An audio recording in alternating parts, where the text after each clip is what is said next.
Boa noite, pessoal.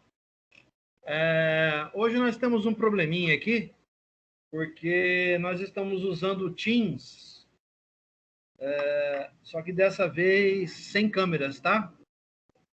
Tivemos um problema aqui com o Teams local aqui, e ele não está funcionando bem.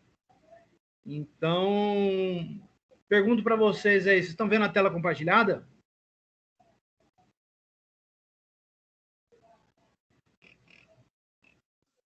Aqui tá vendo, professor. Tá beleza? Por enquanto, tudo bem. Tá, você tá vendo a foto do Thanos aí, né? Isso. Tá ótimo. Então vamos começar, gente.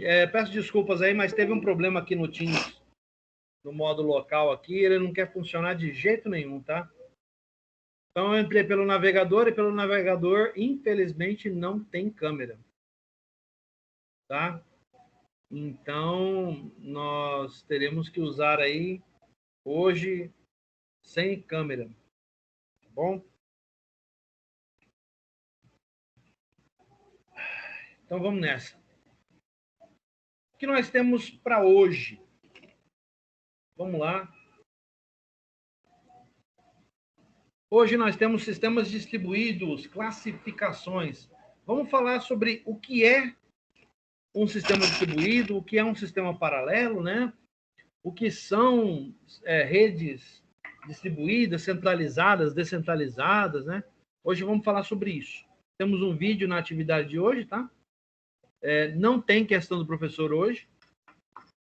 Eu havia preparado um material bastante interessante, mas infelizmente com esse problema do Teams aí não vai dar para mostrar, tá? Então eu vou deixar hoje somente esse material com vocês e o videozinho do final da aula para mostrar um pouco mais sobre o assunto, tá bom? Então vamos em frente. Professor, qual vai ser o prazo de entrega da atividade? Do relatório? É de hoje, Domingo. Tá ok. Beleza. Eu sempre dou 48 horas, às vezes eu aumento para 72, depende da complexidade, tá? Então, para dar tempo para vocês poderem fazer com calma. Então, o que a gente vai discutir hoje? Alguns conceitos, tá? Sistemas centralizados e sistemas paralelos. A parte distribuída vai ficar para a próxima aula. Tá bom? Vamos em frente. Vamos falar de algumas classificações, tá? Alguns conceitos iniciais de sistemas distribuídos, tá? Quando trabalhamos com sistemas computacionais, temos muitos fatores que devemos planejar antes do início do projeto para o desenvolvimento de nossos sistemas. Veja bem, toda vez que a gente está preparando um sistema, o desenvolvimento de um sistema, nós precisamos levar alguns fatores em consideração, né?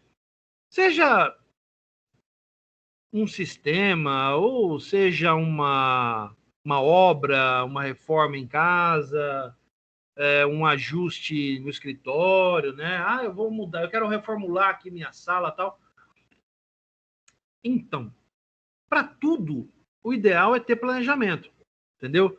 Porque se você começar a fazer as coisas na louca, eu vou fazer do jeito que der na venta aqui, tá bom.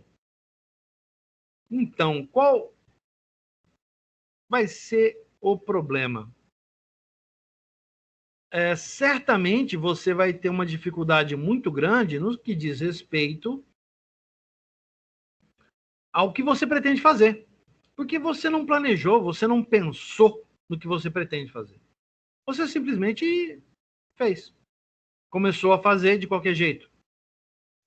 O ideal é você pensar nas possibilidades do que vai acontecer e planejar de maneira que você possa prever situações. O planejamento é feito para isso, para que você preveja situações futuras e, eventualmente, tenha as soluções para quando os problemas vierem a acontecer. Muito bem. Um dos levantamentos mais importantes a ser atingidos é a classificação do sistema computacional que será utilizado. Então, do ponto de vista de desenvolvimento, você tem que considerar justamente isso.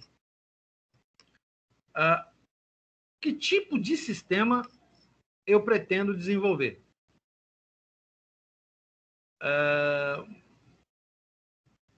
vai ser um sistema pequeno, médio, grande porte, vai ser um sistema cliente-servidor, vai ser um sistema para web, eu vou usar uma API de serviços e desenvolver um front-end voltado para vários dispositivos.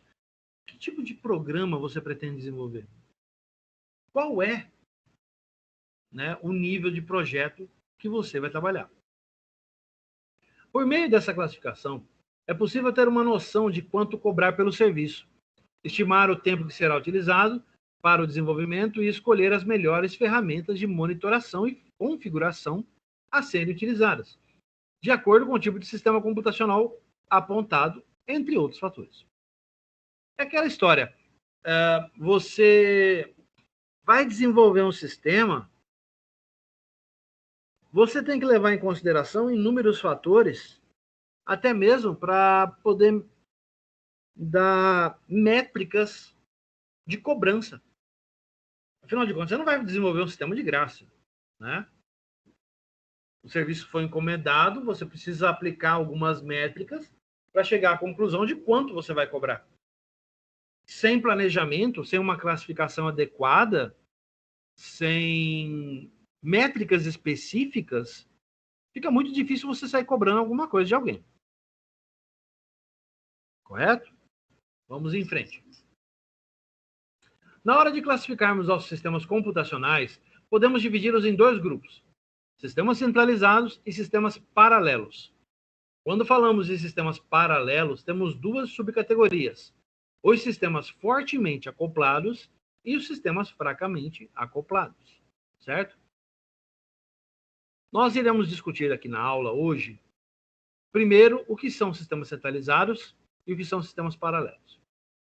E, em sistemas paralelos, vamos falar sobre os fortemente e os fracamente acoplados.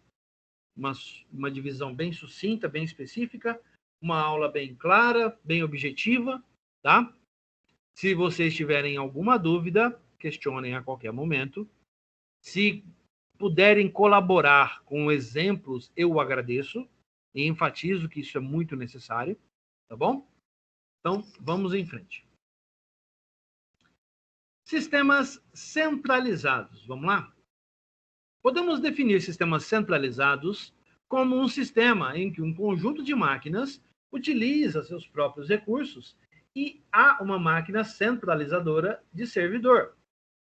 Esse tipo de sistema só tem seu funcionamento possível por meio de mainframes, que são computadores de grande porte que recebem uma grande quantidade de informações e as processam.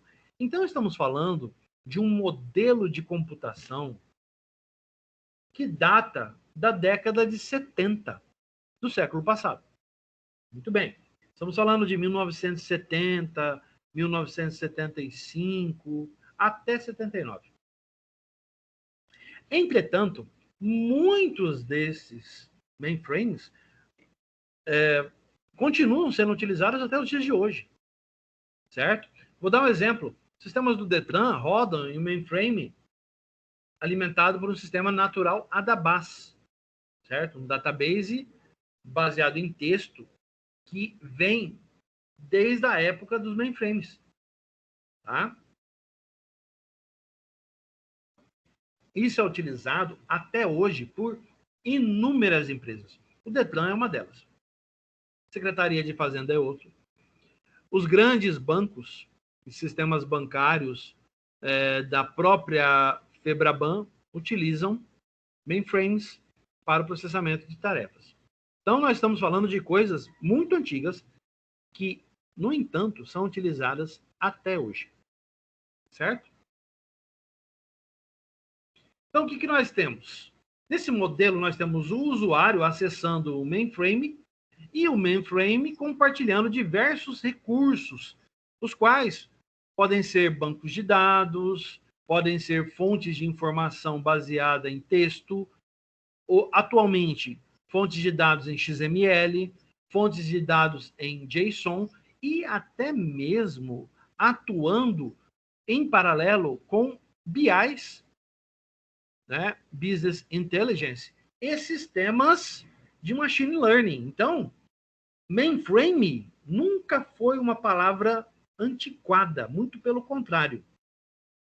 Hoje, a ênfase do uso do mainframe é tão importante quanto o uso de sistemas modernos, de arquitetura moderna. Aliás, o que seria da arquitetura de sistemas sem o uso de mainframes para fornecer as informações necessárias? Tem muito sistema aí que sequer ia rodar. Tá bom? Na figura, podemos ver o funcionamento de um sistema centralizado em que o usuário acessa o mainframe e ele redireciona para os recursos necessários, assim como servidores de aplicação ou bancos de dados. Quando falamos de sistemas centralizados, temos entre as principais vantagens estabilidade, robustez, segurança e facilidade de gerenciamento. Importante enfatizar que sistemas baseados em mainframes são sistemas que trabalham com grandes massas de dados. Atualmente, nós temos aqui no estado os mainframes trabalhando, como eu disse, na Secretaria de Fazenda e no Detran. Órgãos esses que possuem uma vasta gama de dados produzidos diariamente. Tem muita coisa que é criada diariamente por essas duas secretarias, né? Esses dois órgãos públicos, né? Existem outros exemplos que a gente pode avaliar, como, por exemplo, a própria Febraban. Toda a movimentação bancária nacional, ela é armazenada em grandes massas de dados hospedadas em mainframes. Ah, mas por quê? Por causa dessas principais vantagens estabelecidas, né? É muito estável e robusto, atende uma grande gama de sistemas e pode ser escalável ou escalonável de uma maneira muito rápida.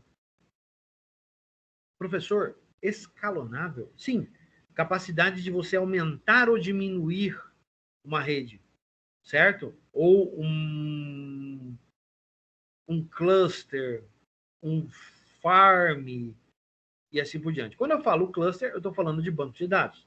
Quando eu falo de farm, eu estou falando de servidores de aplicação, tá? Guardem essas denominações, porque nós iremos utilizá-las, tá bom? Além disso, tem muita segurança envolvida na utilização de um mainframe. Não é só uma questão de nome de usuário e senha, vai muito além disso, tá? E a facilidade de gerenciamento, né? Como, apesar de ser uma tecnologia já bastante utilizada e com muitos anos, ela é amplamente utilizada por empresas que necessitam de trabalhos realizados em vastas massas de dados. Apesar disso, existe uma facilidade muito grande do gerenciamento, porque, na verdade, o gerenciamento de um banco como esse é muito simples, né? Não é uma coisa muito complexa, diferente do que é armazenado nele, certo? Destacamos que todas as informações são processadas em um único servidor, olha lá, tudo centralizado, o que proporciona grande facilidade para gerenciamento e uma maior segurança dos dados processados. Já entre as principais desvantagens, temos a escalabilidade e produtividade. Ele está citando aqui exatamente o quê? Como se trata de uma única máquina gigantesca, e quando eu digo de gigantesca, eu estou falando de capacidade, tá? Estou falando de máquinas realmente espetaculares, tá? Estou falando de máquinas assim, ó. Vou fazer uma pesquisa rápida e jogar aqui para vocês, tá? Vamos falar aqui. Mainframes. Tá? Aqui, ó. Eu estou falando desse tipo de máquina, tá? Ó, olha o tamanho. certo? Só que aqui, veja bem, o mainframe, tá, seria uma coisa só. Ah, mas aqui eu estou vendo várias máquinas, né, professor? Sim. No entanto, você está vendo o que seriam... Ó, aqui, por exemplo, ele dá até um exemplo, o que é o mainframe, né? Aqui, isso aqui é um bom exemplo, ó. Ah, esse aqui é melhor. Olha só. Isso é um mainframe. Da IBM, inclusive, ó. Deixa eu abrir essa imagem numa nova guia. Vamos dar uma olhada nela. Olha lá, ó. Repara, é uma única máquina. Uma só. Mas, professor, aqui dentro deve ter muita memória RAM e muito processador. Provavelmente. Provavelmente é muita memória RAM e muito processador. Mas é uma máquina só. A questão da escalabilidade, ele está levando em consideração o quê? Eu não tenho como adicionar mais máquinas para distribuir o processamento. Não, porque o processamento aqui é centralizado. Uma única máquina toma conta de tudo. Certo? Muito bem. Utilização de linguagens de programação antigas e falta de profissionais qualificados. De fato, nós temos em ambiente de mainframe linguagens de programação que datam de mais de 30 anos, como COBOL, como Fortran, como Pascal. São linguagens muito antigas. Tá? Natural da Base, por exemplo, ele tem mais de 30 anos. Certo? Servidores de grande porte com necessidade de salas especiais. Gente, olha o tamanho desse top. Vamos ver se a gente consegue um comparativo. Vamos ver. Aqui, ó, o comparativo aqui embaixo. Ó. É uma imagem muito boa essa aqui. Dá uma olhada nisso aqui. Isso é uma máquina só, tá, gente? Ó, presta atenção. É uma máquina só. Ah, mas então é um mega servidor. Sim, é um mega servidor, mas é um só. Em tempos de redes distribuídas, o que seria essa máquina se não apenas um nó em uma rede maior? Ah, é isso que a escalabilidade quer dizer, professor? Justamente. Muito bem. Valor elevado para implementação e falta de interface gráfica. A interface aqui é textual e o valor. Vamos dar uma pesquisada? Vamos ver se eu acho algum valor interessante aqui. Só um minuto. Mainframes, valores. Vamos ver aqui, ó. Valores.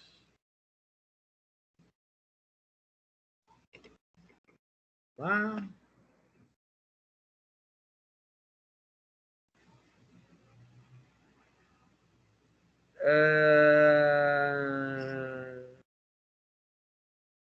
Aqui, ó. Ah, mas isso aqui é antigo demais. Esse aqui é bem antigo, mas vai dar uma noção. Deixa eu ver. Algo que dá uma noção para nós.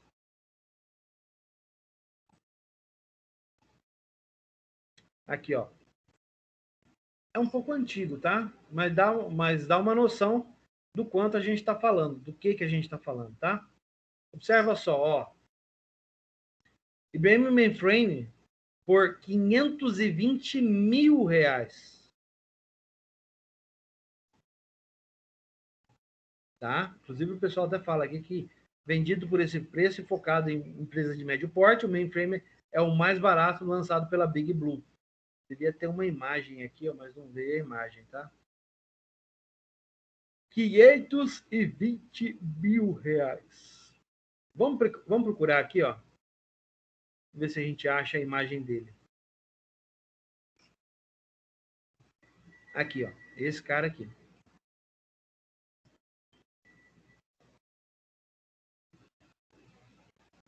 Esse carinha aqui.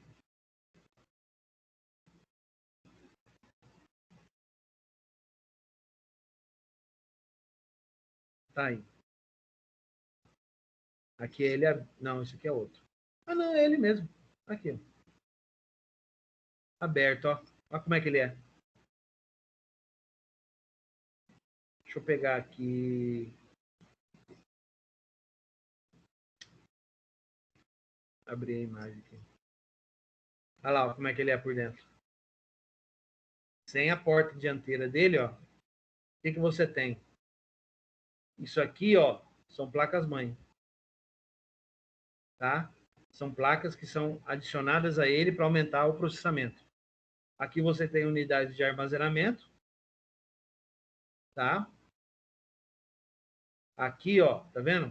Você tem aqui interfaces de rede, ó. Tá? E aqui embaixo, ó, mais armazenamento hot swap, né? Pela travinha aqui azul, ó, eu diria que é hot swap. Hot swap, você tira ele com a máquina ligada, né? Você tira a gaveta com a máquina ligada. Isso aqui custa 520 mil reais. Na época, né? Agora, fácil passa de 1 milhão. Fácil. Essa máquina aqui. Olha essa aqui como é que tá carregada de coisa. Vamos dar uma olhada? Olha lá. Dá uma olhada aqui. Ó. Olha só. Carregada, cheia, preparada para trabalho, né? Para carga de trabalho. Coisa pra caramba. Isso aqui fácil, tá? Aqui são dois, tá? Um do lado do outro, ó. São dois, tá? Não é um só, não. Fácil, isso aqui chega em uns 2 milhões e meio, 3 milhões de reais. Fácil. Tá? Vamos continuar? Perceba aqui, por as informações serem processadas em um único servidor, temos a produtividade e escalabilidade de nossos sistemas muito prejudicadas. Além disso, o investimento é alto. Não é qualquer um que tem 2 milhões e meio de reais para dar numa máquina. Tanto na parte de hardware, quanto na contratação de profissionais qualificados e na disponibilidade de local físico para alocação do servidor. Gente, vamos falar sobre isso. Profissionais qualificados. Nós estamos com um problema para arrumar programador, para arrumar desenvolvedor. Calcula para encontrar gente profissional especializado para dar suporte num troço desse tamanho. Vamos lá, vamos dar uma olhada de novo aqui, ó. Nesse aqui não. Deixa eu pegar um outro. Será que esse aqui tá melhorzinho? A qualidade da imagem tá meio... Vamos ver esse aqui. Ah, esse aqui tá legal, ó. Ó, isso aqui... Ô, professor? Pois não, pode falar. A coordenadora acabou de mandar aqui, dizendo que dia 8 de setembro irá retornar às aulas presenciais na unidade. Sim, e aí você tem que dizer, né, para ela se você vai voltar ou não. Não é isso?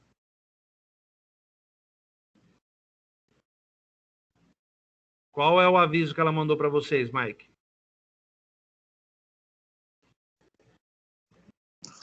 Aqui ela mandou, tal decisão está de acordo com o cumprimento do decreto municipal 14.455/2020, que determina as regras para retorno das aulas presenciais na rede particular de ensino, de acordo ao plano de contenção de risco e suas regras específicas de biossegurança. Nesse primeiro momento, teremos retorno da seguinte disciplina. Aí ela passa uma tabela.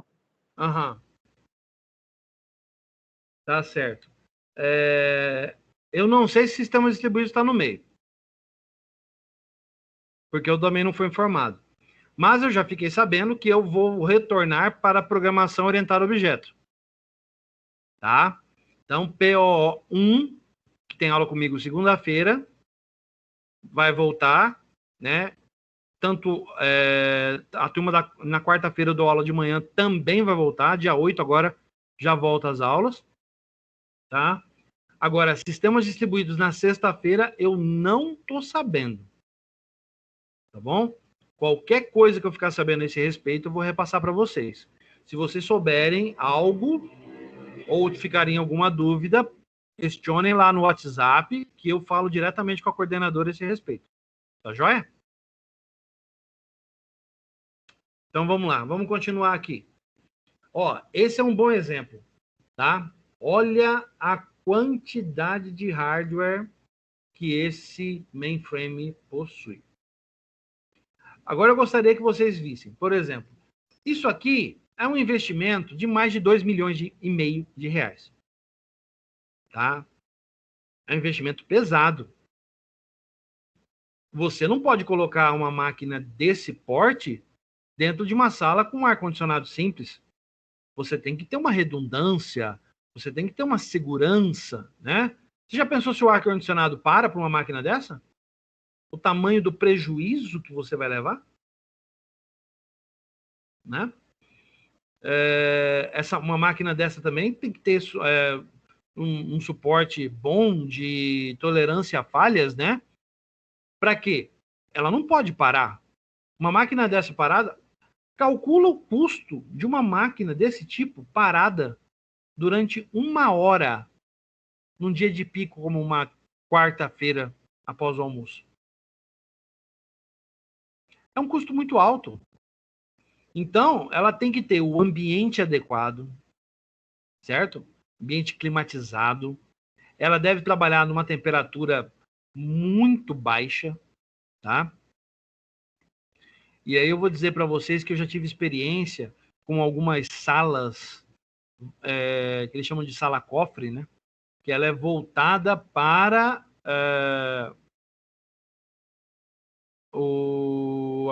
a operação desses mainframes, tá?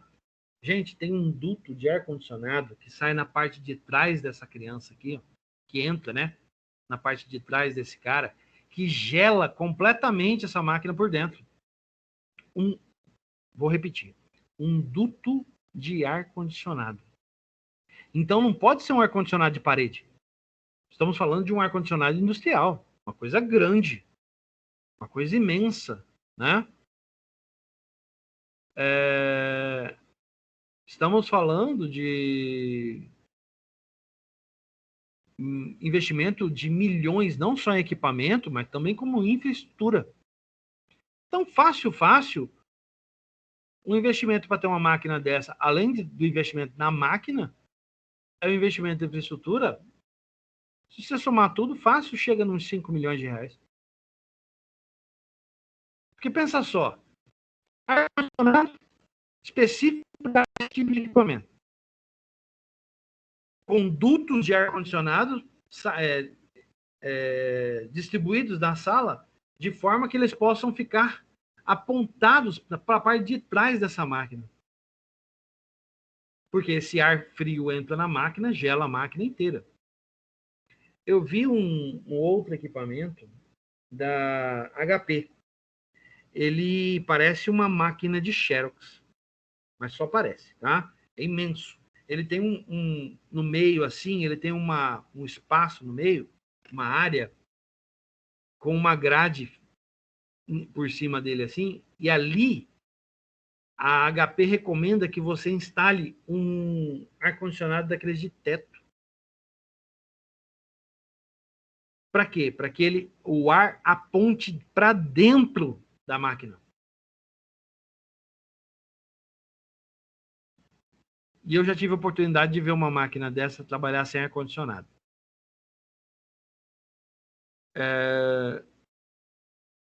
Eu não sei nem dizer o tamanho do desespero que dá. Porque são milhões de reais investidos, jogados fora. Certo? Muito bem, vamos continuar. Isso sem contar, bom, a gente falou sobre os profissionais qualificados, né? A gente está com falta de pessoal em tudo quanto é área na área de TI, porque falta mão de obra qualificada. Gente preparada para o desenvolvimento, gente preparada para infraestrutura, para suporte. Falta gente em tudo quanto é área, mas gente qualificada, tá? Gente sem qualificação está sobrando. Ah, então quer dizer então que não adianta só ter o curso da faculdade? Licença, professor. Pois não, pode falar. Eu vou sair daqui da aula por causa que meu bairro aqui, eu tava chegando aqui, teve um apagão. Aí já tá acabando a energia do meu celular, aí não vai dar pra mim continuar. Tudo bem, Mike. Depois você pega a aula gravada. Tá bom, professor. Obrigado, hein? Boa noite. Boa noite, um abraço. Então, nós temos inúmeros problemas com isso, tá, gente? Mão de obra especializada está faltando no mercado. O que as empresas estão fazendo? Estão treinando por conta própria.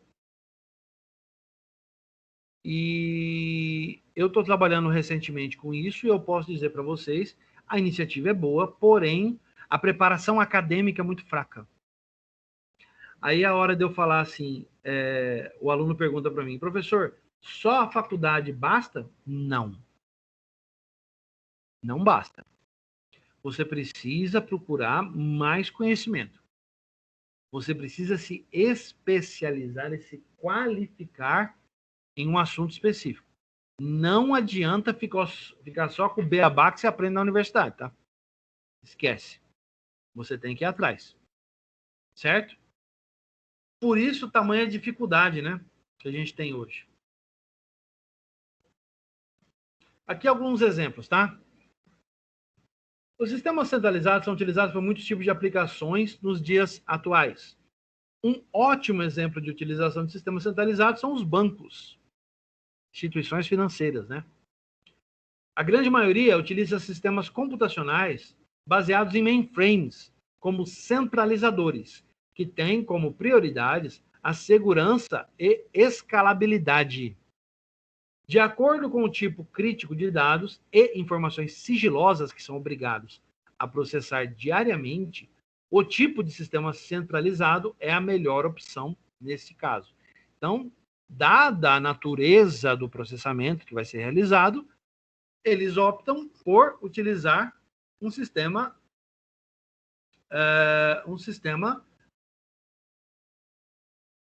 centralizado, tá certo? Então, baseado em quê? Segurança. Os níveis de segurança dos mainframes são alguns dos maiores do mundo, né?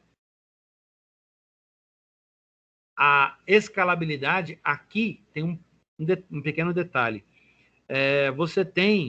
Eles criaram um esquema no qual você tem redundância entre servidores. Então, eles acabaram adaptando uma fraqueza de forma que ela se torne uma vantagem. Certo? Porque você coloca os mainframes para trabalhar de forma centralizada, no entanto, usando um esquema de tolerância a falhas. Muito bem. É possível? Claro. É possível, sim. Muito bem, vamos continuar. Aqui um exemplo prático, tá? Sistema centralizado. Olha lá. Nós temos vários provedores de dados armazenando suas informações em um único sistema centralizado, que realiza o processamento e fornece as informações para o usuário. Beleza? Até aqui, alguma dúvida? Alguém tem alguma adição a fazer para a aula? Alguma experiência?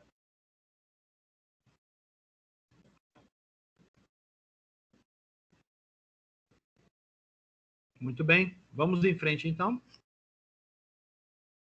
Sistemas paralelos. Esse tipo de sistema tem como objetivo executar simultaneamente várias partes de uma mesma aplicação. Muito bem, só um instante. Essa execução simultânea pode ser feita em um processador, em uma máquina com vários processadores, ou até mesmo em algumas máquinas interligadas, que têm o comportamento de uma máquina só. Quer dizer, elas trabalham em paralelo. Sistemas paralelos são sistemas que possuem mais de um processador para processar suas informações.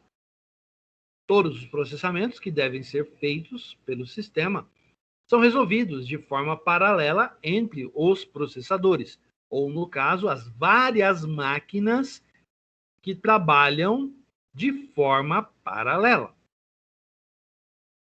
Na maioria das vezes, os sistemas paralelos são baseados em clusters. Lembra que eu falei agora há pouco?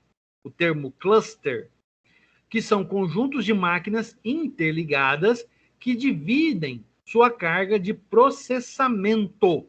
Quando se fala de clusters, nós estamos falando de agrupamentos de máquinas mais comuns, né, que são utilizados em bancos de dados. Então, eu posso dizer, então, professor, que eu tenho na minha empresa um cluster de SQL. Pode, você pode dizer, tá? O termo não se aplica a servidores de internet ou servidores web, tá? Servidores de apps. O termo que eles usam nesse caso é farm. E aí tem uma outra conotação. Não é uma conotação de sistema paralelo, tá? Continuando. A maioria dos processadores encontrados atualmente no mercado tem vários núcleos, o que quer dizer que a maioria dos computadores pessoais seguem um modelo de sistemas paralelos, em que os diversos núcleos do processador dividem o processamento das informações de forma paralela. Então, podemos afirmar que os computadores de vocês trabalham como sistemas paralelos, isto é, dividindo a carga de processamento entre os vários núcleos que o processador possui. Geralmente, nossas máquinas têm um processador com vários núcleos, cada um deles desempenhando um papel e executando um processamento. Certo?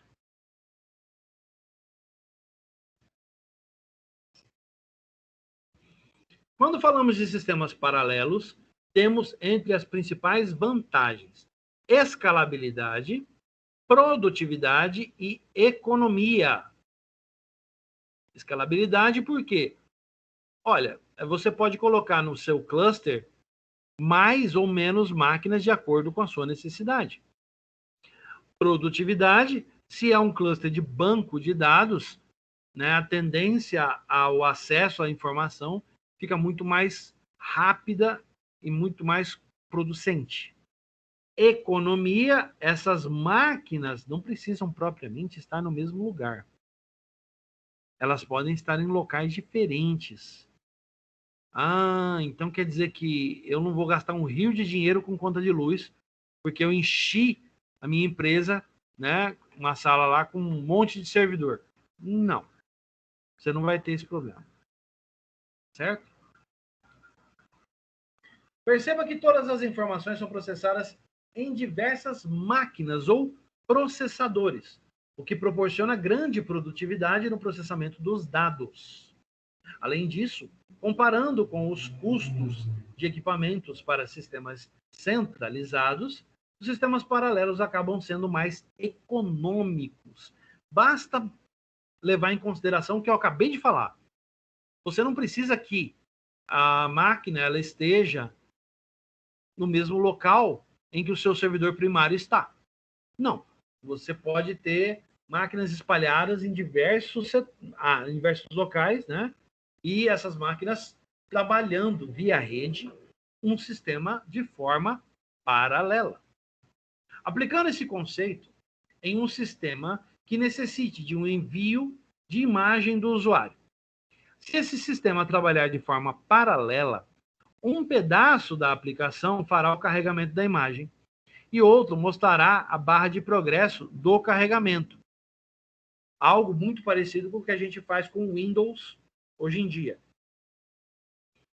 Entre as principais desvantagens, temos dificuldade para o gerenciamento.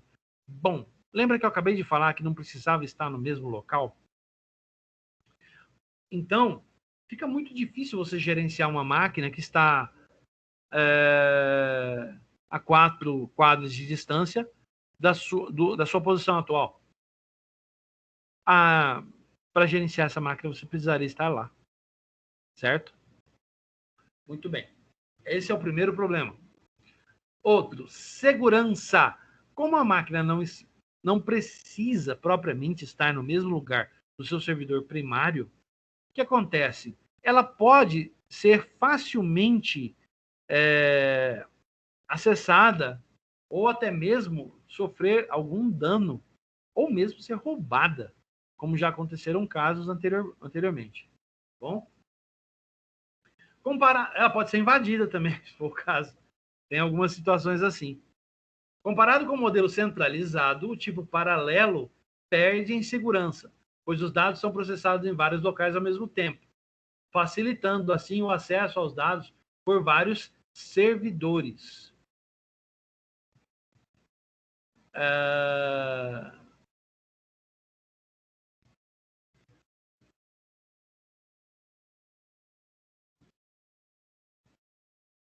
Tá faltando alguma coisa aqui, né? Essa frase não tem sentido. Deixa eu corrigir essa frase aqui, gente. Só um minuto. Comparado com o modelo centralizado, o tipo paralelo perde em segurança, vírgula, mas ganha em performance. Pois os dados são processados em vários locais ao mesmo tempo, facilitando assim o acesso aos dados por vários servidores. Agora tá certo. Olha o material didático dando trabalho para a gente. Vamos continuar?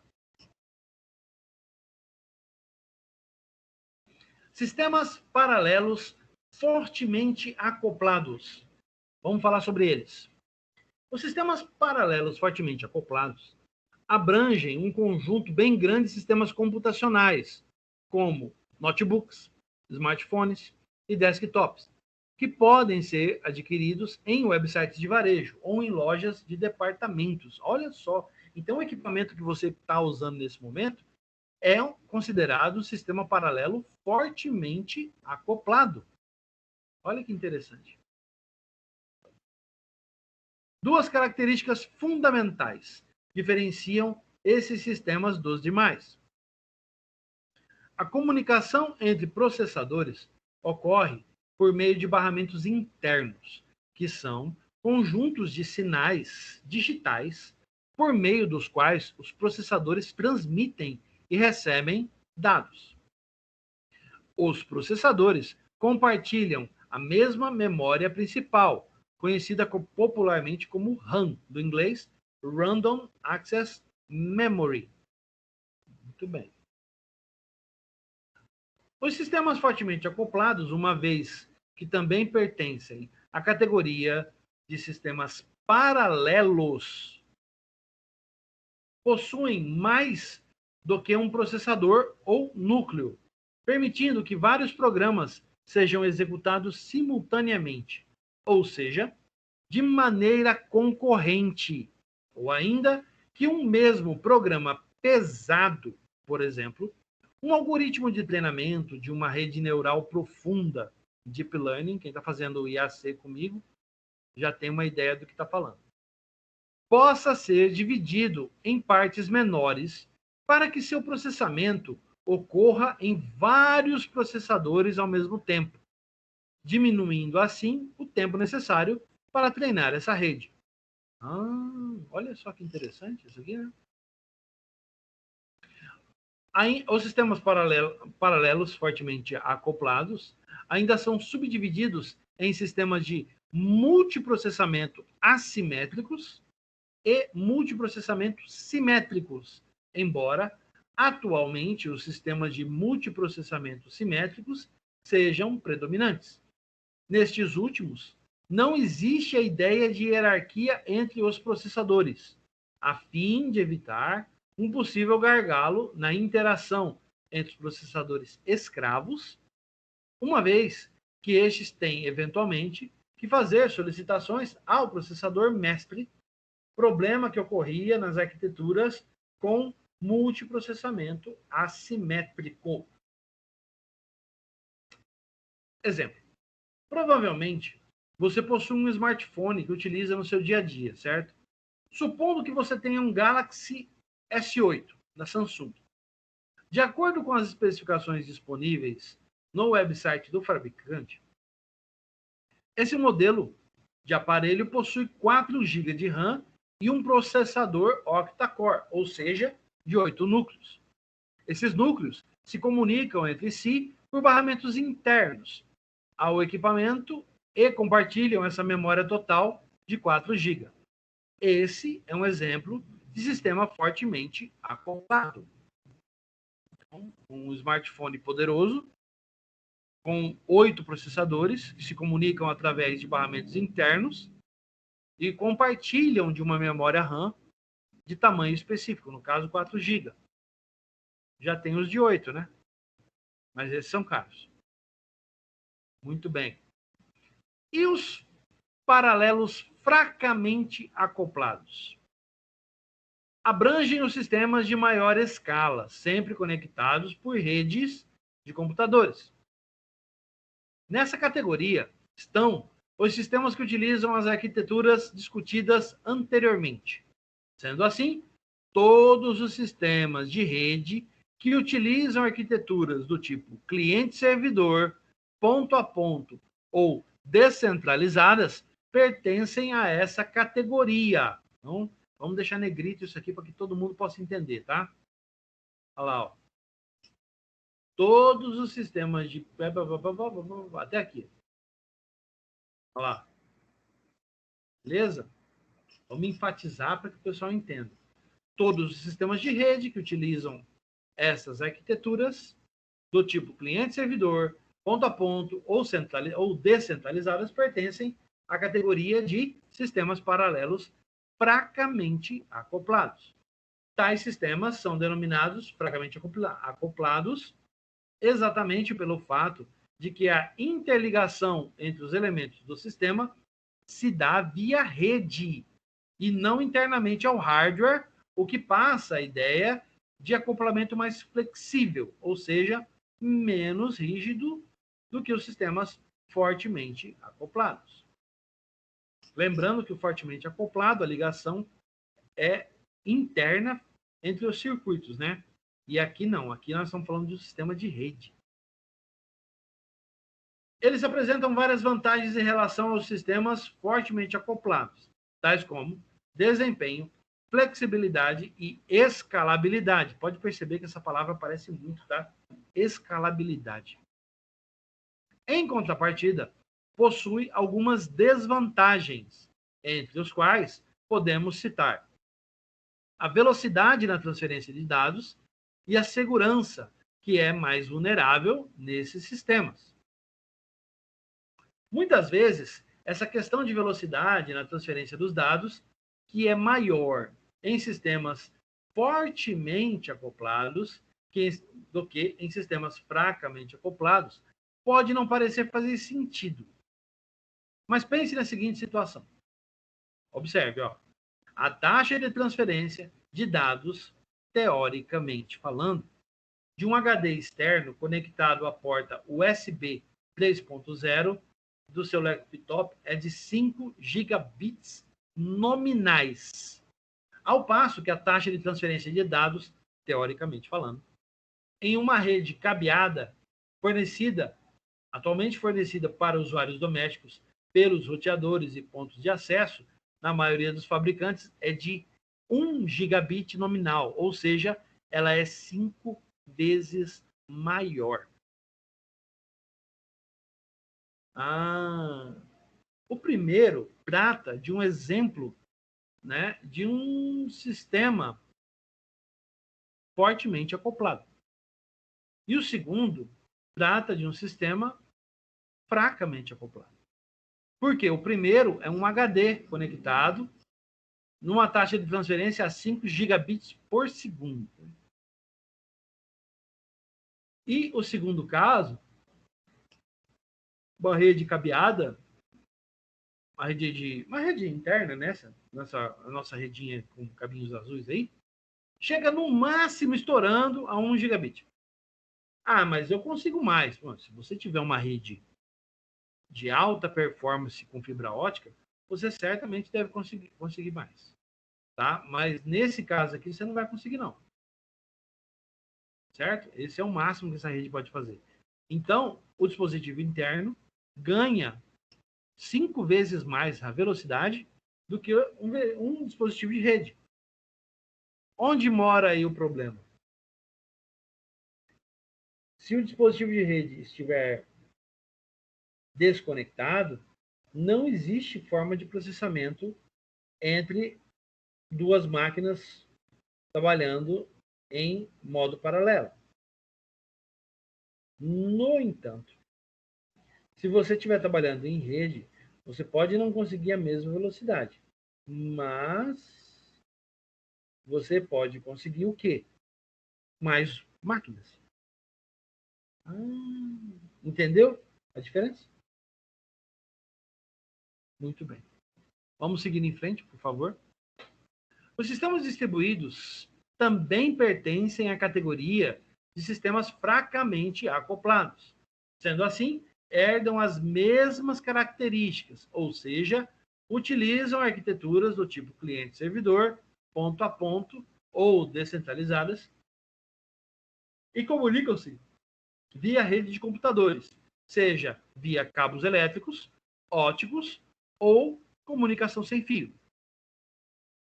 Entretanto, tais sistemas se diferenciam por possuir uma integração mais forte entre as máquinas, né? Então, sistemas distribuídos são fracamente acoplados, porém apresentam integração, escalabilidade, coisa que os fortemente acoplados não possuem. Vamos continuar? Então, olha lá, o que a gente tem? Da década de 60 do século passado até o momento atual. Começamos com sistemas computacionais, divididos entre sistemas centralizados e sistemas paralelos. Evoluímos para fortemente acoplados e fracamente acoplados. Nos fortemente acoplados, nós temos os simétricos, aqueles os quais os processadores eles não elegem um que seja mais tem a maior prioridade do que os outros, né? Simetria quer dizer todos eles têm o mesmo nível, todos eles trabalham na mesma forma.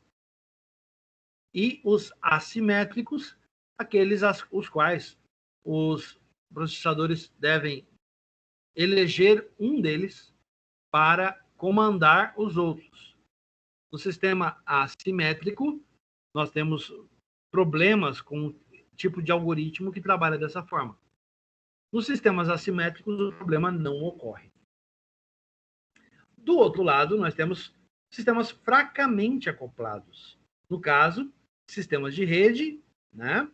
Os vários sistemas operacionais de rede disponíveis no mercado, entre eles o próprio Windows, o Linux, macOS, os vários sabores de Linux que tem disponíveis e sabores de Unix e sistemas operacionais de alta performance que trabalham em grande porte.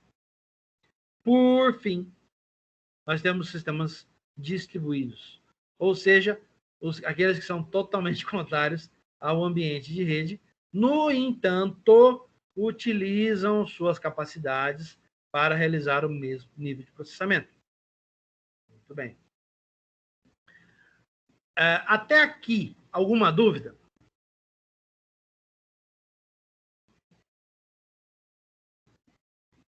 Da minha parte, não. Não, professor. Muito bem. Então, o que nós entendemos até agora, né? Então, vamos lá. Nós temos uma divisão. Sistemas centralizados, que trabalham com modelo semelhante aos no-breaks. Os no-breaks são sistemas centralizados. E sistemas paralelos. Dentro dos sistemas paralelos, nós temos fortemente acoplados. O exemplo são nossas máquinas, os nossos celulares, smartphones, notebooks, etc. E os sistemas fracamente acoplados. Sistemas de rede e sistemas distribuídos. Muito bem. Agora, vamos fazer uma análise e discussão. Eu gostaria de passar um caso de uso para vocês e nós iremos analisar um cenário, tá, de tomada de decisão. Eu gostaria que vocês analisassem comigo e que cada um de vocês desse a sua opinião. Beleza? Vamos lá. Todo mundo aí com o microfone no jeito para poder falar, tá? Então vamos analisar o caso, ó. Uma corretora de valores já atuante no mercado brasileiro decide atualizar seu sistema cujas rotinas existentes não prevêem o uso de transações financeiras baseadas em criptomoedas. Poderíamos dizer que isso aí é algo que acontece lá no Rio de Janeiro? Não sei, talvez. O caso mais recente que a gente viu foi esse, né? Para adicionar tal funcionalidade, você, como arquiteto de sistemas, deve definir se essa instituição financeira deve continuar utilizando o sistema centralizado atual ou sugerir a implementação de outro sistema, outro tipo de sistema. Então, olha só aqui a situação. Nós, como arquitetos, devemos verificar se deve continuar utilizando o sistema centralizado atual ou adotar um outro sistema. Vão somando as coisas aí. Diante desse cenário, qual a melhor alternativa que você pode propor ao seu cliente? Justifique suas respostas com as vantagens desta escolha. Muito bem. O caso de uso, então, é esse. Temos uma financeira, uma corretora de valores, uma empresa forte e atuante no mercado brasileiro, mas que não está preparada para atuar com criptomoedas. Muito bem.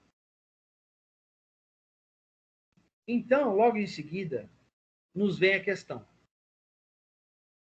Devemos atualizar a financeira, né? Incluindo uma nova funcionalidade, que é a capacidade de processar criptomoedas. No entanto, para fazer isso,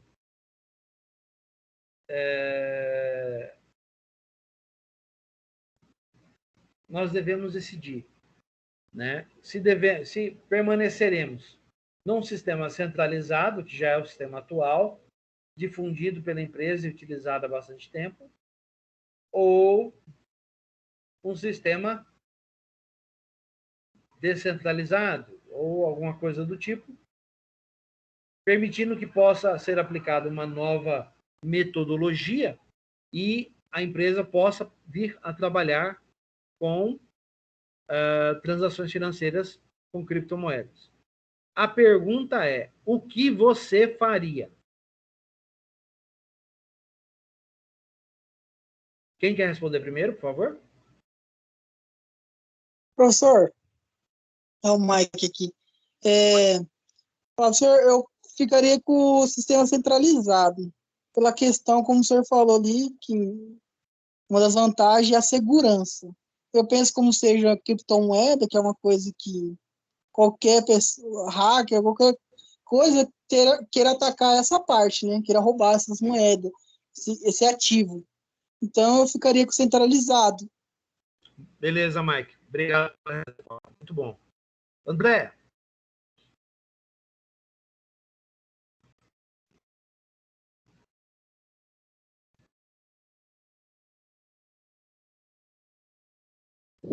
Tô aqui, professor. Tô aqui.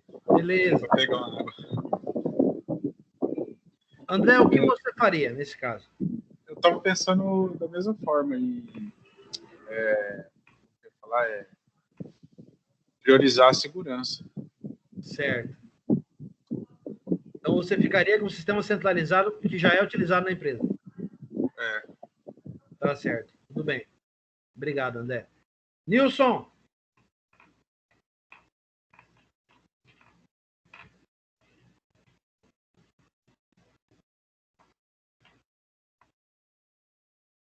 Atenção, Nilson, Felipe.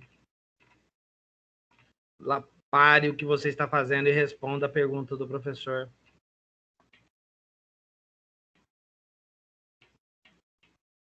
Tem um que mandou no grupo, professor. Deixa eu dar uma olhada aqui. Só um minutinho, gente. É o Nilson mesmo. É o Nilson que mandou lá? Então, peraí. Nilson, aguenta as pontas aí que o professor tá no navegador aqui. Eu tô diferente. Tá, o microfone dele não tá... Ah, o Wesley, né, que mandou. Ô, Guerreiro, dá um jeito nesse microfone aí, rapaz.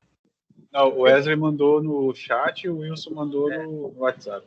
Ah, o Nilson... Eu não recebi nada no WhatsApp, não. Ele escreveu lá, ó, centralizado por segurança. Não tem microfone. Ah, tá. Espera só um minutinho. Deixa eu abrir aqui.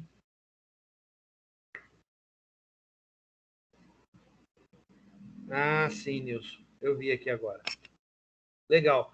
Nilson, quando for assim, responde para mim aqui no chat, tá? Que aí eu consigo ver, fica mais fácil, tá bom?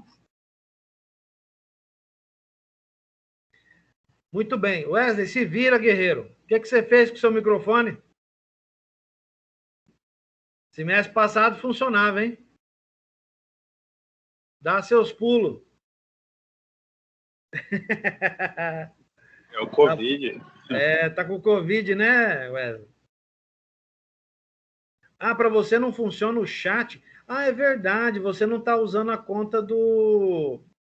Tá certo. Você não está usando a conta do mail, né? Entendi. Ô, Tudo bem. professor, eu estou usando a conta da faculdade, né, que passou para os alunos usar, e também não está funcionando no chat, não. Curioso, o Wesley está usando aqui, ó, conversando comigo. Bom, para mim o chat está disponível. Tá disponível? Tá. Beleza. Gente, essa é alguma particularidade de Teams aí, né? Não sei. Sinceramente, eu não sei, não. Tá, o que pode ser. Mas, de qualquer forma, a gente conseguiu participação. Isso já é bom. Ah, não, professor. Eu descobri. É por causa que tem que... Quando você entra no link, só entra no vídeo. Aí você tem que entrar no TEM para poder ativar. Para entrar lá e aí que aparece o chat. Entendi. Beleza, entendi. Tá certo. Bom, vamos ver então. Vai discordar de todos. Oi, só... Fala, Mike, pode falar. A questão que você está falando que você passou, né, para fazer análise. O sistema centralizado é só um computador, né, que ele pega a função toda. Aí aquele distribuído de alta performance não é vários computadores perto um do outro? No mesmo local? Não, distribuídos em alta performance, não. Sistema distribuído de alta performance, ele utiliza um conceito que a gente vai ver na próxima aula, que é o conceito de middleware. Esse conceito de middleware, ele permite que as máquinas utilizem um sistema que facilite a comunicação e distribuição dos dados entre vários computadores, e esses computadores não precisam estar propriamente no mesmo local. Eles podem estar em diferentes posições do mundo, ligados através da rede. Cada computador é um servidor? Sim, nesse caso, cada computador que eu estou falando é um servidor. E, gente, eu estou falando de máquina desse nível aqui, né? Sim. Tá? Aí, o de baixa performance. Então, no caso, por exemplo, um sistema distribuído de baixa performance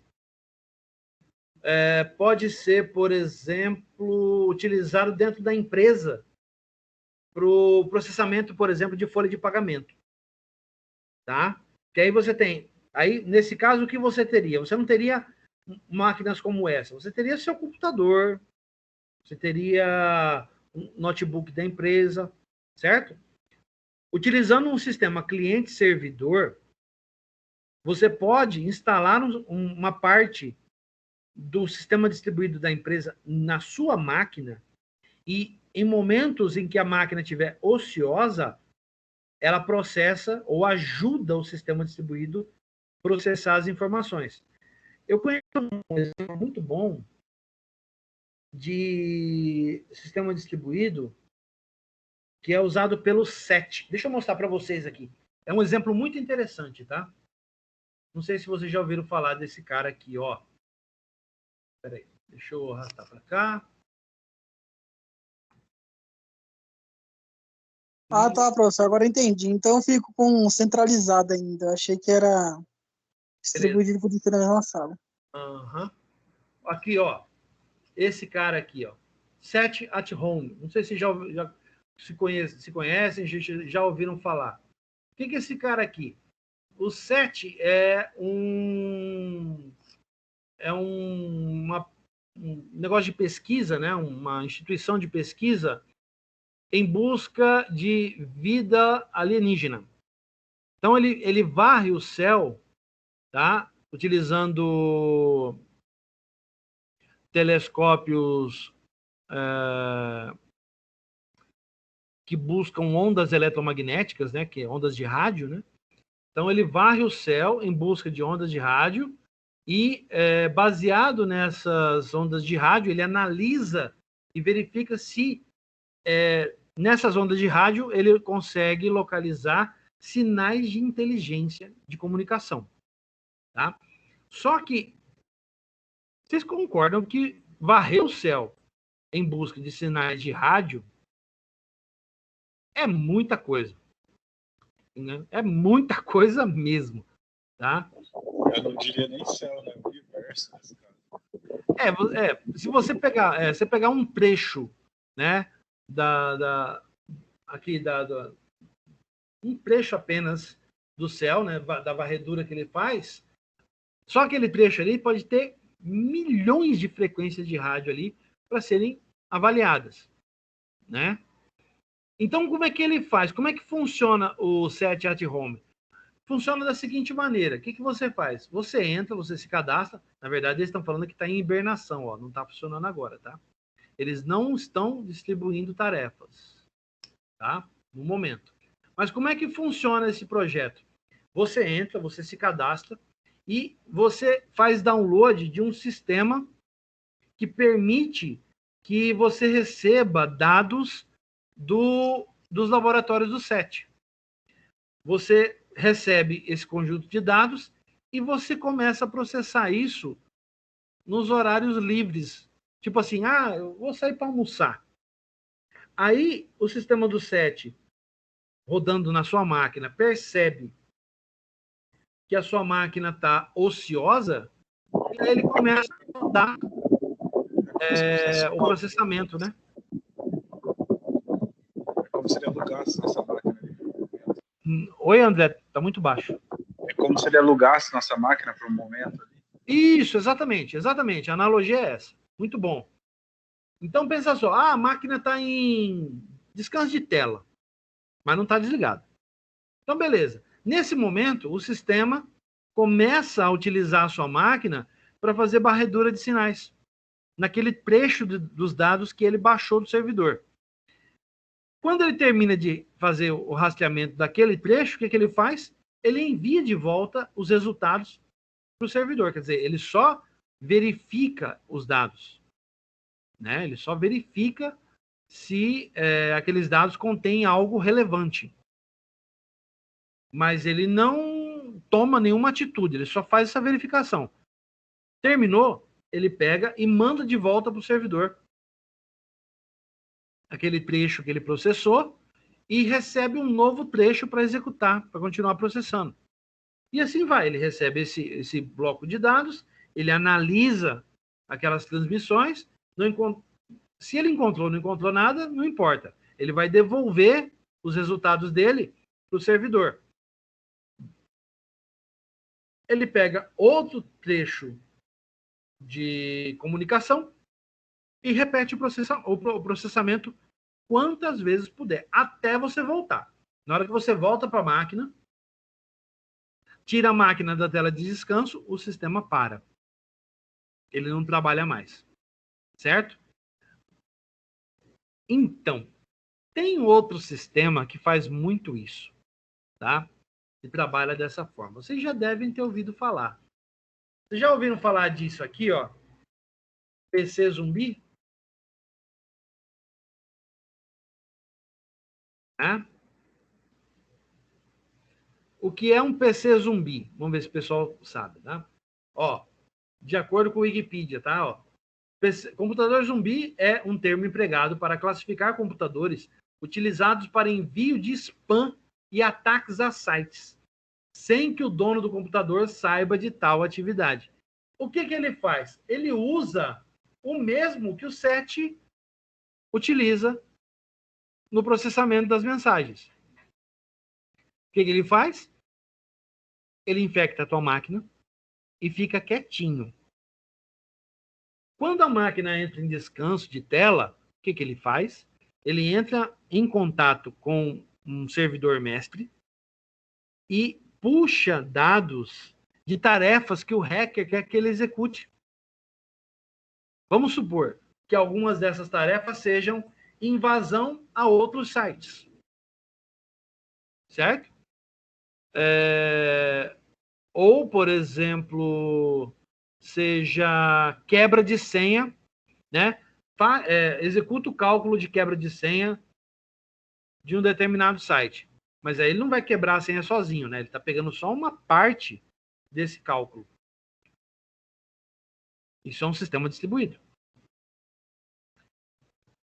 Nesse caso, ele é um sistema de baixa performance, tá? Porque ele está usando máquinas, computadores que não são voltados para esse tipo de processamento. Muito bem. E aí o que ele faz? Ele pegou aquela porção de dados, ele faz o cálculo e devolve para o programa principal. O programa principal observa esse trecho dos dados e decide o que vai fazer. Ou ele continua tentando até quebrar a senha que ele procura, né? Ou ele prepara a rede de PCs zumbis desse hacker para executar uma determinada tarefa. Por exemplo, vamos fazer um ataque DDoS no site. Vamos derrubar o site da Globo. Todo mundo fazendo ataque DDoS lá.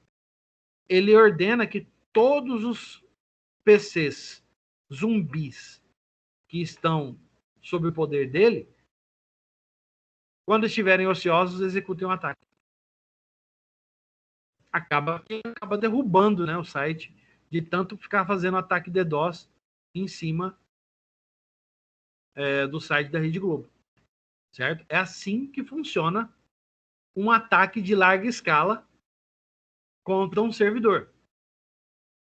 É assim que funciona também um processo de quebra de senha, né, de alguma empresa, alguma instituição, de bancos, né? Por isso que os bancos estão optando por ter mais de um procedimento de senha, né?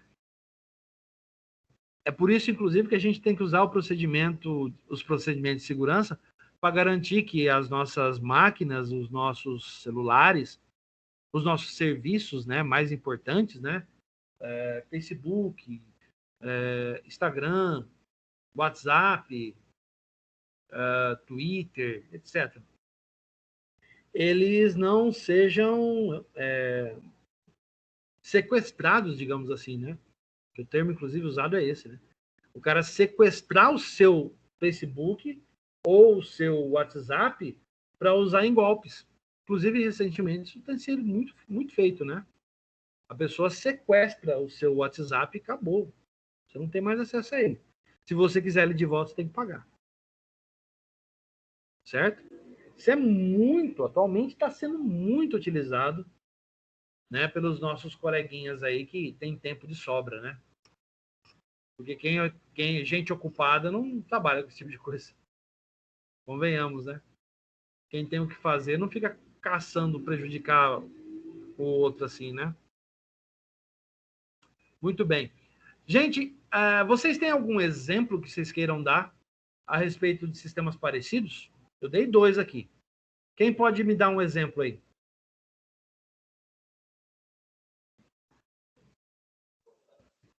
Eu não consigo nem pensar em nenhum. O 7, depois que você começou a falar, que eu me liguei que já tinha visto ele. Ah, você conhece o 7 então, André? Sim, eu gosto muito desses lances assim, de busca alienígena e tal. Legal, Mas eu não sabia, eu já tinha ouvido falar, mas não sabia que funcionava dessa forma. entendi. Tem um outro, gente, que serve para... Trabalha igualzinho o 7, tá? Mas serve para quebrar genoma. Né? Ele faz análise de genomas, né? Você pode colaborar com esse projeto também. Como é que é o nome do projeto? Tô tentando lembrar aqui. Não, fugiu da cabeça. Existem vários, tá? Existem vários projetos que trabalham dessa forma. Alguns são bastante interessantes, como, por exemplo, um que tenta quebrar o genoma do vírus da AIDS. E um outro, muito parecido, mas que tenta quebrar não o genoma, né? Analisar o comportamento de certas células e proteínas, né? Que acabam se tornando células cancerígenas. Na verdade, esse projeto evoluiu bastante, né? Recentemente e conseguiu alguns resultados bastante interessantes, inclusive com a produção de novos tratamentos, né? Então, é algo bastante relevante isso aí, tá? Para a comunidade acadêmica mundial, tá bom? Existem outros projetos? Tem vários, tem vários, tem vários. A NASA, se não me engano, ela tem um. Deixa eu procurar aqui para vocês, para mostrar. Só um instantinho, tá? Eu ia citar a NASA, mas eu não me lembrei. Eu vi, acho que num documentário sobre, mas eu não Uhum. lembro, faz muito tempo. Deixa eu só procurar aqui, peraí. NASA distribui,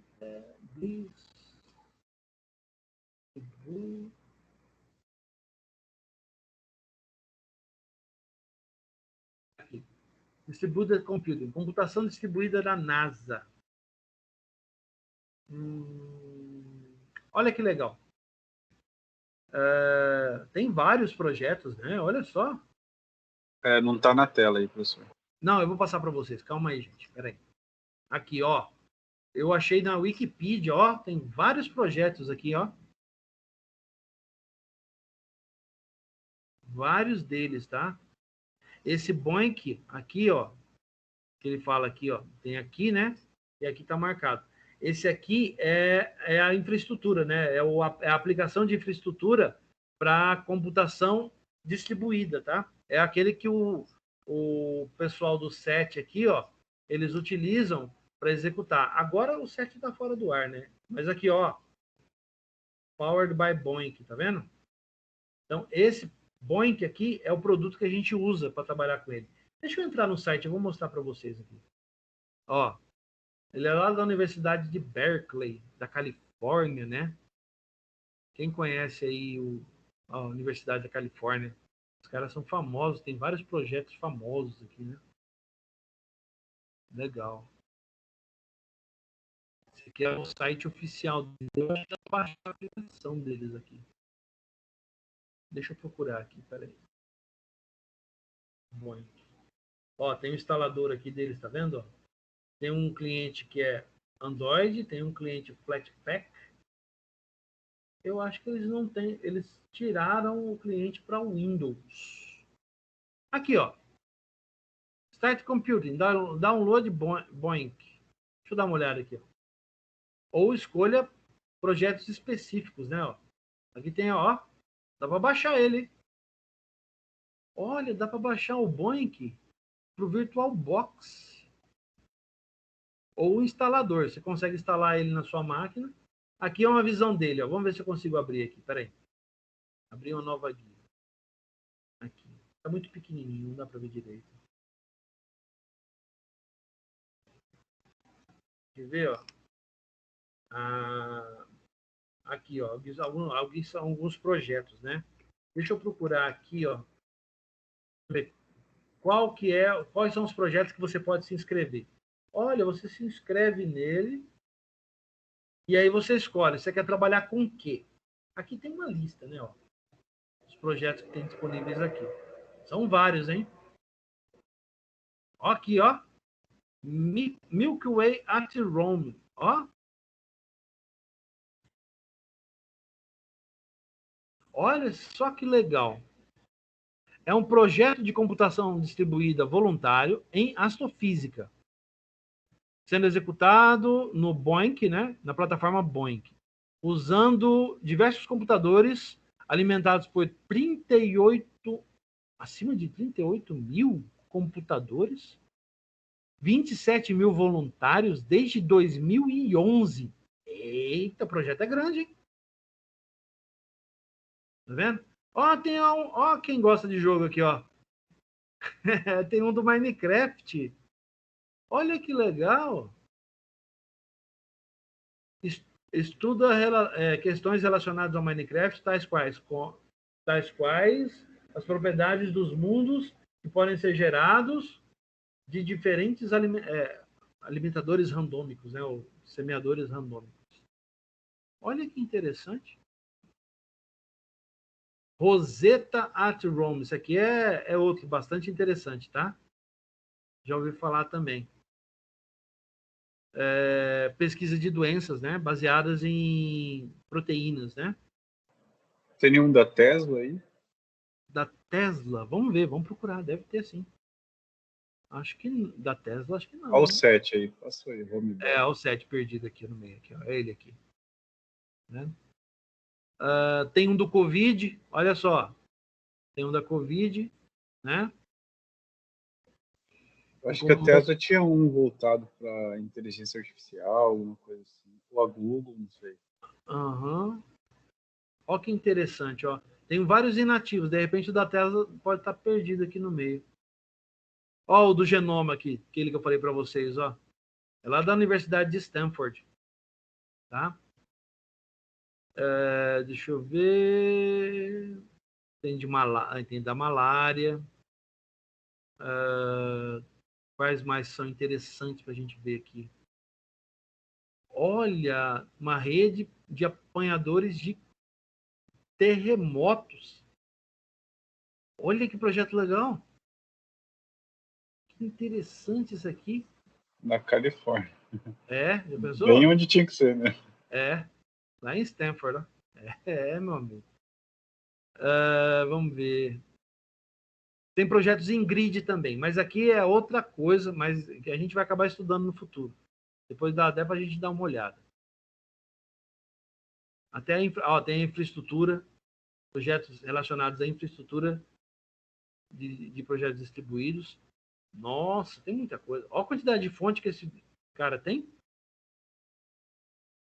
Muito interessante, hein? Isso é legal. O que a gente pode ver aqui, ó, dá para você se inscrever, né? Para o projeto. Depois, quem quiser, ó, dar uma olhada, é só pesquisar aqui, ó, sobre o BOINC, né? Coloca BOINC e ele traz para você. Isso aqui é interessante para a gente ver na disciplina, tá? Se vocês quiserem aprofundar mais, a gente pode dar uma estudada como é que ele funciona, tá? Como a gente talvez não tenha tempo suficiente para ver um modelo computacional distribuído na prática, porque a disciplina tem muito pouco tempo, né? Nosso tempo é muito curto, o semestre é muito curtinho, daria para a gente pegar um modelo aqui do BOINC aqui para a gente dar uma analisada. Se vocês toparem, eu pego o modelo aqui e a gente começa a discutir. Quando chegar na parte distribuída, tá? Se todo mundo topar, a gente fecha e começa a mexer com esse cara. Tá bom? Aí, vamos conversando sobre isso para que a gente possa entender melhor como funciona. A gente vai avançar um pouco mais a disciplina, aí a gente volta aqui de novo para trabalhar com esse cara. Tá? Eu vou me inscrever depois aqui, ó, para ver como ele funciona. Tá? Aí eu marco algumas áreas de interesse aqui e eu procuro alguns projetos que sejam interessantes para nós. Ó, esse asteroides at home aqui é interessante, ó. Bastante. Cosmology, aqui, ó. Ó, Universidade de Illinois. Esse projeto está em operação, hein? Está com 10.976 processamentos realizados. Performance em teraflops dele não está nem marcado. Não, aqui, está aqui. 28 pontos. Ó, tem bastante, hein?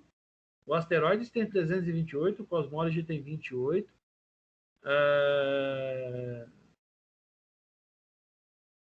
Tem um. Ah, ó, o Gaia! Esse projeto é interessante, gente. Provê adicional poder de computação aos cientistas estudando os dados liberados pelo Gaia, pela espaçonave Gaia. Aí, ó. O Gaia é um observatório espacial da ESA, né, Agência Espacial Europeia, lançado em 2013 e que espera-se, né, ele ainda está em operação, tá? Ele fica em operação até 2022, ele está em operação ainda. A espaçonave desenhada para astrometria, medir as posições, distâncias e movimentos de estrelas com precisão sem precedentes. Olha, esse é um projeto legal, hein? Ah, não tenho. Que pena. Se tivesse isso é interessante para a gente entender o lance de computação distribuída. Isso aqui é bastante interessante, tá? Eu acho que eu vou usar o Boink mesmo como uma aplicação, uma plataforma para a gente poder brincar. Dá uma olhada aqui que eu achei aqui, ó. LHC at Rome. Ah, vou abrir o site. Peraí. Um projeto de computação distribuída baseado em física de partículas na plataforma Boink. O poder do projeto computacional é utilizado pelos físicos do CERN para apoiar o grande colisor de hadrons e acelerador de partículas experimentais. O projeto está em execução com a ajuda de 9.300 voluntários ativos e usuários colaboradores, mais de 18.300 computadores, processando 144 teraflops, que é muita coisa. Até abril de 2021. O projeto é em cross-platform e executa uma variedade de configurações de computadores. Olha que legal! Muito interessante isso aqui, hein? Para computação distribuída, que é extremamente interessante, tá? Então vocês podem esperar aí que nas próximas aulas a gente vai instalar esse cara aqui, ó, e vai experimentar ele, tá? Ah, mas eu tô de celular. Por um acaso eu achei aqui um Boink website aqui, ó, que tem uma aplicação para Android, tá? Então, para de inventar desculpa. Nós vamos estudar isso aqui. Certo? Muito bem. Olha, já achamos bastante coisa interessante, né? Vamos então olhar então quais seriam as propostas para resolver esse problema aqui. Vamos dar uma olhada? Olha lá, a solução proposta. Tá? Isso aqui é do material didático, não é minha, tá? Vamos ver. Como a corretora já possui um sistema implementado e funcional, baseado em um sistema centralizado, que é o mainframe, e deseja apenas adicionar a funcionalidade de lidar com transações de criptomoedas, a alternativa mais viável será a de manter o sistema centralizado já existente. Então, eles tinham razão quando disseram de permanecer com ele, por causa da questão de segurança. Lembre-se de que, apesar de antigo, o sistema centralizado possui, entre suas vantagens, a questão de segurança, que vocês tanto enfatizaram, tá? O acesso de pessoas não autorizadas a esse tipo de sistema é muito mais difícil e está menos sujeito a ataques cibernéticos que sistemas mais atuais, fracamente acoplados, no caso. Perceba, então, que nem sempre a melhor solução é migrar para tecnologias e arquiteturas mais novas. Sistemas distribuídos é considerado uma coisa nova, tá? Uma coisa bem recente. É importante que você consiga ampliar esse poder de discernimento para se tornar um profissional mais competente. Muito bem. Por fim, ele pergunta, né? Você concorda? Bom, vocês já deram resposta, né? A maioria de vocês concorda com a proposta que foi ofertada, tá? Nós já debatemos e discutimos algumas coisas. Eu não sei se eu pedi para colocar no relatório, mas a gente vai chegar agora, a gente já está chegando lá, eu vou ver isso, mas a princípio eu acho que não. Era só para ser um debate em aula mesmo, tá bom? Muito bem. Gente, até aqui, alguma dúvida? Eu acho que não, né, professor? É um assunto até... Não, professor. Beleza. Nilson tá de boa? Wesley tá de boa? Responda aí, por favor.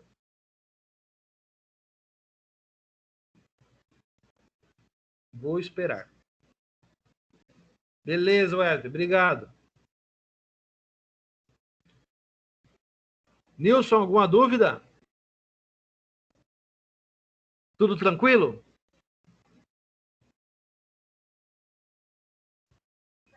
Ele mandou sim lá no WhatsApp. Beleza, não tem dúvidas. Ótimo, perfeito. Então, vamos então para a parte final da nossa aula, que é o momento da atividade, né? O momento close da aula. O que eu quero que vocês façam? Eu quero que vocês assistam esse vídeo do TED de São Paulo, TEDx, lá em São Paulo, tá? Do canal Colaborativismo. O tema do vídeo é redes centralizadas, descentralizadas e distribuídas. É um vídeo muito bom, é um vídeo de conceito, então assistam com calma, porque vai abrir muitos horizontes e dar novas visões para vocês do conteúdo que a gente está discutindo em aula, tá bom? Ele é um complemento para a aula de hoje, beleza? O link está aqui, daqui a pouco eu vou distribuir ele lá no Google Drive da turma, tá? Junto com a aula gravada em vídeo lá no YouTube. Beleza? E para o relatório, vamos lá. Ó, o que eu quero que vocês falem? Vocês vão falar sobre classificação de sistemas distribuídos. Vocês vão diferenciar o sistema centralizado do sistema paralelo. Vai expor a opinião sobre o problema sugerido. Então, você vai falar lá, por exemplo, lá da corretora de valores, você vai replicar a sua resposta. Eu concordo, porque o sistema centralizado, talalá. O que vocês falaram, certo? E o resumo e opinião do vídeo da atividade. Vale 50% da nota. Não assistir o vídeo e não mandar o resumo vai complicar a tua vida. Então, assistam, por favor. E, por favor, coloquem nesta ordem para facilitar a vida do professor. Beleza? O assunto do e-mail da aula de hoje é SD, atividade 2021-093, data de hoje. E, por favor, gente, não esquece do cabeçalho. Eu ia falar isso agora. Toma bastante cuidado, porque o primeiro relatório eu fiz vista grossa, vocês estão pegando o esquema, alguns sabem como funciona, outros não. Então, toma cuidado. Ó. Coloca lá no começo do teu relatório, do texto, você coloca teu nome, teu documento, o curso, o semestre e a disciplina. Porque a pessoa, às vezes, manda com o cabeçalho, com aqui o assunto do e-mail, né? Mas não manda cabeçalho. E tem gente aí que tem uns e-mails aí que fica meio difícil de descobrir quem que é, viu? A coordenação, de vez em quando, me ajuda no trabalho investigativo que a gente faz para tentar descobrir quem é a pessoa. Então, fica muito mais fácil se vocês mandarem um nome junto para mim. Então, nome, documento, curso, semestre e disciplina. É um cabeçalho. Tá bom? Data de entrega desse cara. Domingo, dia 5, até às 11h59 da noite. Gente, dá mais de 48 horas. Tem tempo pra dedéu para fazer esse negócio. Tá bom? É só não festar muito no sábado, né? Tirar uma horinha lá no máximo para fazer o relatório para garantir a tua nota. Beleza? E com isso a gente encerra a aula de hoje. Se tiver alguma dúvida sobre o relatório, me procurem depois no WhatsApp, eu atendo vocês. Uma pergunta, professor. Pois não. Essa nota ainda é para N1? Sim, a nota é para N1. Tá? É a nota de atividade de vocês. O primeiro relatório, eu queria combinar com vocês o seguinte. Como a gente teve um feriado, né? E a galera emendou, nós não tivemos aula, vocês só têm uma nota. tá? Então, aquele relatório da primeira aula vai ter um peso maior, tá bom? Eu tinha planejado usar 250 pontos de peso, mas por causa da questão do tempo, aquele relatório tem um peso maior. Então, ele passa a valer 500 pontos. Tá? Eu vou duplicar o peso do relatório para que vocês tenham pontuação suficiente. Tá certo? Quem tiver alguma dúvida sobre isso, me procura no WhatsApp e a gente conversa. Tá bom? Vamos ficando por aqui, então. Vocês têm bastante coisa para fazer já, né? Então, tá aqui meu e-mail para quem quiser entrar em contato. Professor. Né? Tem que fazer a atividade da professora de ontem ainda que eu não fiz. Tem que entregar até 6 horas da manhã. Deus me livre. Ela passou 24 horas para fazer, só que eu trabalho de manhã e tarde, aí já chego, faço a aula do senhor. Era essa de POO, que era até 8 horas, e assim vai indo. Tem de Python também. Tá vendo? O professor é uma mãe, né? Eu entendo você, gente. Por isso que eu não vou pesar. A disciplina é boa, ela é legal, é um tema interessante. Mas vocês têm que ter tempo para escrever, né? Eu sei como é que funciona. Então, vamos ficando por aqui. Vocês têm coisa pra caramba para fazer. Eu encerro a aula de hoje mandando um grande abraço para todos vocês. Por favor, cuidem-se. Valeu. E até a próxima aula. Valeu? Boa noite. Fui, gente. Um abraço. Quem aí, só usando a aula do professor um pouco, quem aí pode fazer atividade comigo aí, da professora? Porque eu tenho da parte do código. Meu problema é na parte do meu teste de mesa, que eu não entendi. Que eu não vi as aulas anterior. Aqui acho que só o André que faz. Eu acho que só o André que sabe. Acho que ninguém mais faz essa disciplina, Mike. Só o André, então? Tá bom, depois eu faço no privado. Obrigado, professor. De nada, cara. Tudo de bom.